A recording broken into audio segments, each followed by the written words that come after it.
Alrighty folks, this is a tutorial with typeGEMs v2. We'll be looking at a QuickStart tutorial for this time. So this is what we'll be creating.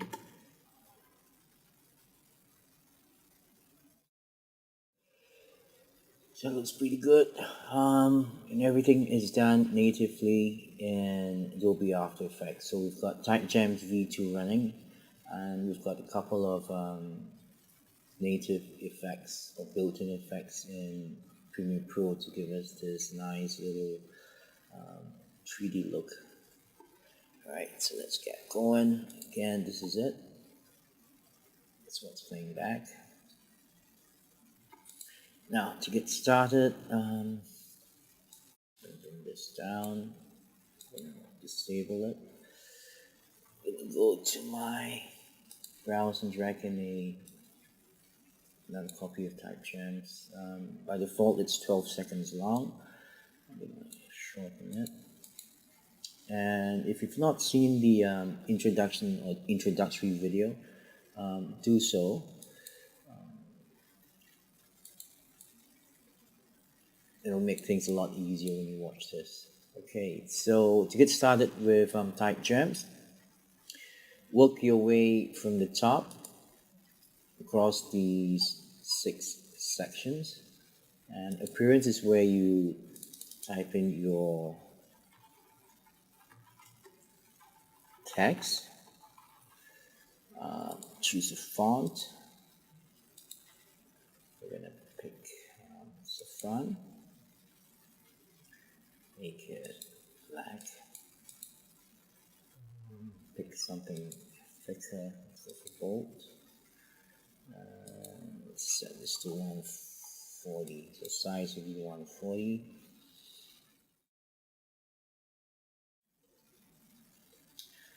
Alright, so things like tracking, if you need to tighten your effects, by all means do so. Right now, the preset is set to the default, which is 41, and presets are selected here. I'm just jumping the gun a little bit. Okay.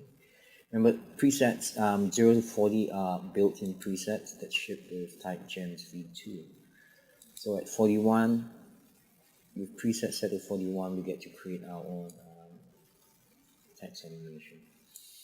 You don't need gradient. Auto tracking by default is switched on, so we're going to leave it as that, and you can see auto tracking at play here as the text characters tracking pushes out from the middle, because tracking anchor is set to 50. Alright, so we leave that at default. And I'm going to come here.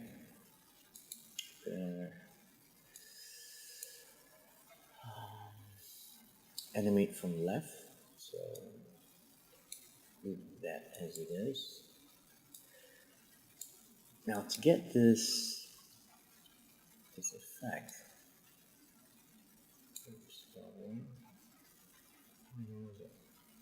oh shit, I disabled it.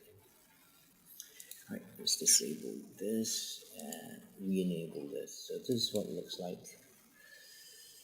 Text flies in from left to right, quite dramatic. Again, this is what we're going to create. Okay, so we're going to do scale. I'm going to drag it all the way up to 5,000%. Move my timeline indicator or the playhead to a midpoint of the transitioning process, so that I can view what's happening during the transitioning. And a quick reminder, appearance is where you set your text, and then the animation properties are the properties that you want to be affected during the transitioning animation. So I'm going to drag this down a little bit. This is why it's important to place your playhead here during the transitioning stage, not here when the transition is already completed. Any adjustments you make here is obviously not going to be viewed, because the playhead is at the point in time where the transition is already completed. So put the playhead somewhere in between the transition stage. And let's see this one. I'm going to set this to 1/4. I've got a shortcut for that. I'll use that. And let's preview this. Let it run a couple of times. Playback frame rate will improve with each subsequent playback. It's not too bad. Let's watch it one more time. It's pretty nice. But the text coming out is a bit too slow, so the easing out, as the text characters come out, they're coming out a little bit slow. I want to set the ease out to 0 so that the text comes out a lot faster. As you can see that at 100% of easing out, you see very little of the text at this point in time. But like I said, I want the text to come in a lot quicker, so I'm going to set the ease out to 0. And now we should get something a lot more dramatic. Again, let it run a couple of times. It's decently quick.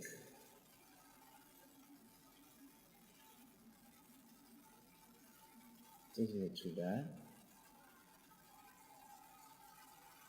That's it. If I wanted to, I can add a little bit of blur. Let's see what it looks like.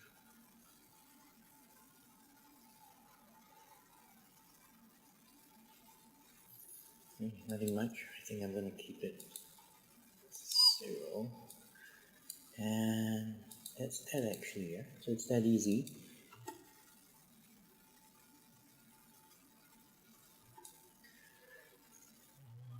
I could add a bit of some rotation.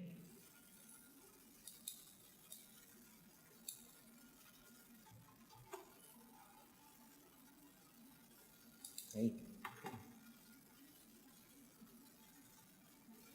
Okay. Nice rotation there. Maybe let's rotate it the other direction.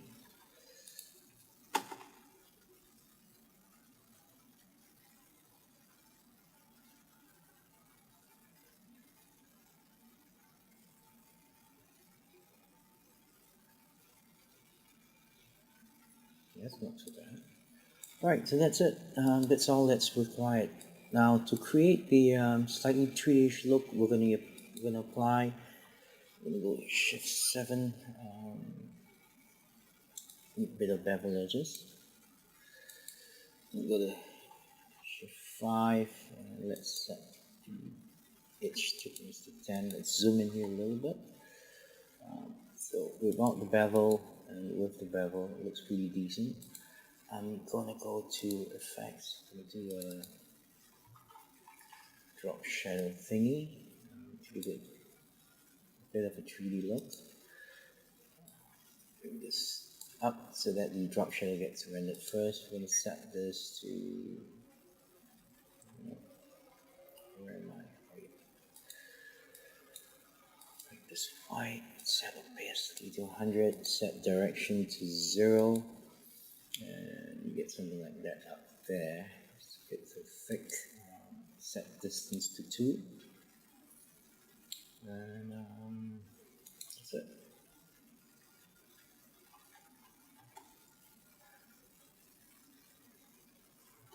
Doesn't look too bad. Set this to full. And let's render this.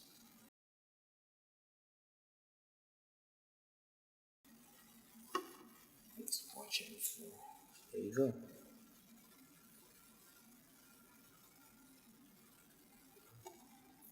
Not too bad, eh?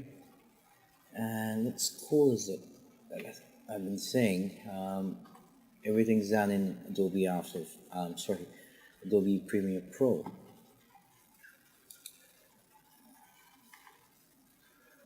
I'm going to shift everything up a little bit.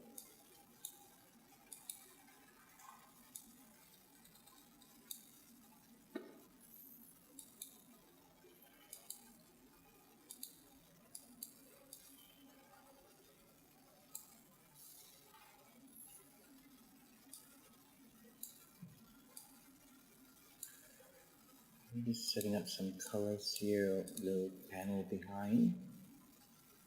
Set a stroke. Just 4 pixels.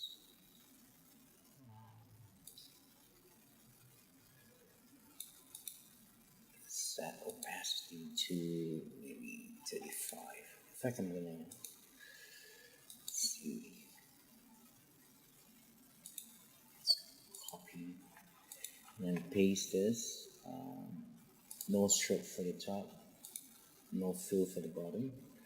And I want the stroke to be fully opaque and the fill, the white fill, to be a lot more transparent. So let's set it to 3. Right. Then set a fade in for that. And then for both of these, let's do a fade out. And let's do another render.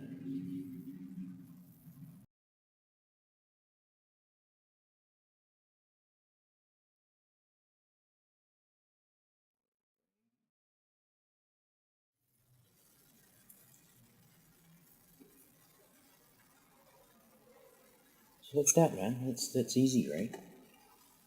That's it. That's essentially a QuickStart tutorial, or very specific tutorial on creating a pretty cool cinematic title in Adobe Premiere Pro. That's it. Cheers to you again. Bye.